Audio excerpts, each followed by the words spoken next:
Welcome to another production by the Millennial Mechanical Therapist. Your hosts, Dr. Joseph Gravino and Dr. Clay Case, are two physical therapists trying to treat health issues mechanically. Listen further for patient cases, guest videos, advantages and disadvantages of the way they practice, and much more. Thanks for tuning in today. Check us out on YouTube, Facebook, and at our website. We hope that you learn a lot from watching this video and you come back for more.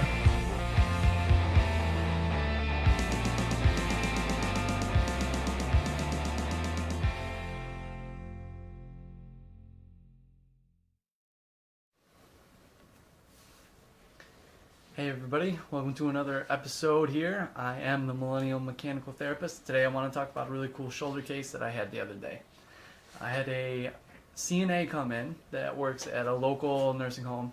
She came in with shoulder pain that she described to be extremely intense.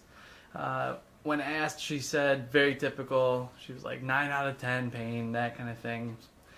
Take it for what it's worth. She walked in, wasn't tearing up, didn't really have any different look on her face, anything like that. But she explained that it was a significant amount of pain and it was always there, even at rest.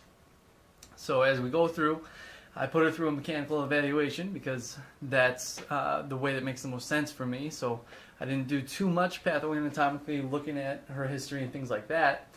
But we went through and we kind of identified a few positions and movements that seem to give her problems throughout her history. So with her job, she does a lot of positioning of patients, which requires a lot of pulling. So whether she's getting a patient to roll over and she's pulling towards, or if she's trying to shift them in bed, she explained to me that the way she does her job is a lot of pulling. So that throughout the day continued to escalate her pain. Now, she didn't necessarily start the day with that 9 out of 10 pain, but after her day goes on and on and on and on, she would rise up there. So we took that history part, and to me that kind of signaled that maybe backwards going into shoulder extension would not be the best idea that we have. So we started the assessment out, and using the patterns identified by Scott Herbawi, I went forward using that as kind of a framework.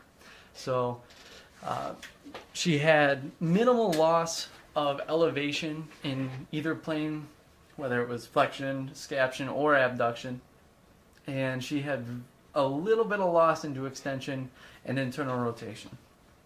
So that didn't cleanly fit the patterns too well, but what that sounded most similar to for me is that I wanted to look into the repeated adduction pattern and see if that had anything going on.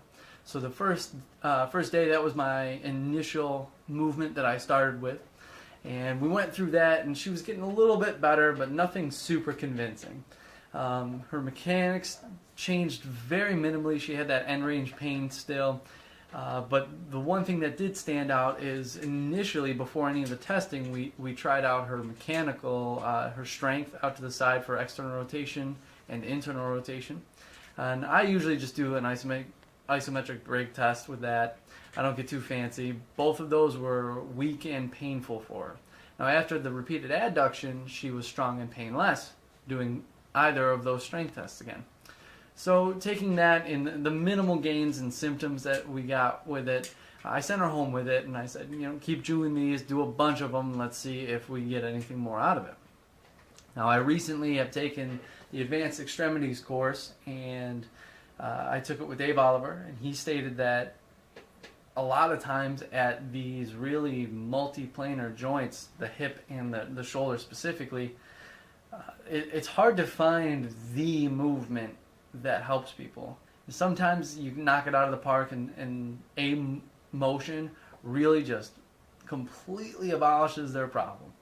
But a lot of times you get these kind of false positive ones that are like, hey, this is helping, but it doesn't actually reduce that derangement that's in there. And I say this because when she had her next follow-up with me, she was virtually the same. She really didn't feel like she got any benefit out of doing that exercise. So we continued down the pathway. We tried it some more, and then we tried with some overpressure. And we pretty much just kept hitting yellow lights. And I got real sick of it because we didn't have a huge gain that, we're really looking for. So I said, screw it, let's go with the flexion to 90 with external rotation out to the side. Now, when we did that, we completely abolished all of her pain. Everything was gone. She was strong and painless during resistive testing. She had no end range pain, and every movement she had was full and pain-free. So I said, I think that's the ticket. Go home, do a bunch of them, do maybe 10 every 2 hours with this one. I think this one's really going to help you. So that was the really good reductive movement for her, but she fell into a derangement pattern that we see in the extremities, in which it takes a long time for these to truly reduce and heal. In the extremities, and Dave Oliver mentioned this during his course, with his experience, he had noticed that there are a few kind of patterns that the derangements really tend to go with in the extremities. There's the hopeful one where you get that reductive movement, the key movement for that patient, and it abolishes, goes away, and they are just fine instantly. And we see that in the spine frequently as well. That seems to be a less frequent occurrence in the extremities, and whether that's because finding that true reductive movement in such a multiplanar joint is tough to do, who knows? We're all just going to be throwing out theories for that regardless. But getting back to the patterns in the extremities that kind of come about, there's that quick and easy instant pattern. There's the pattern where it takes much, much longer for this to reduce, and you just kind of chip away at it daily and daily and daily, but it's still a derangement because you get that rapid response. It's almost like you get a better curve, and then you take a little step back, a little better, and then do that wave kind of going up. So you get that big rapid response initially, but it doesn't keep all the gains, and you have to keep kind of chipping away at it. A third pattern that Dave had spoken of, and I've seen this maybe not as frequently yet in my career, but is when you get that rapid resolution of the problem, but it comes back pretty quickly, even though you have that full resolution. So, for instance, it would be if you had a knee derangement that responded to extension, you reduce the derangement completely and you abolish all symptoms and reduce any movement loss there, but you do one rapid ballistic flexion and all of a sudden you're back to square one type idea. So that is another pattern. The fourth would be no real resolution of symptoms using the derangement pattern, although it fits the derangement syndrome. So that would be what was formerly known as like an irreducible derangement, or mechanically inconclusive type idea is what they're saying now, or mechanically unresponsive, I think would be a just as appropriate term type idea. So this girl came back, and she was that pattern where you're kind of chipping away at it slowly and surely. She was like, this exercise feels great. It reduces it, gets it to go away, but I don't feel perfect after.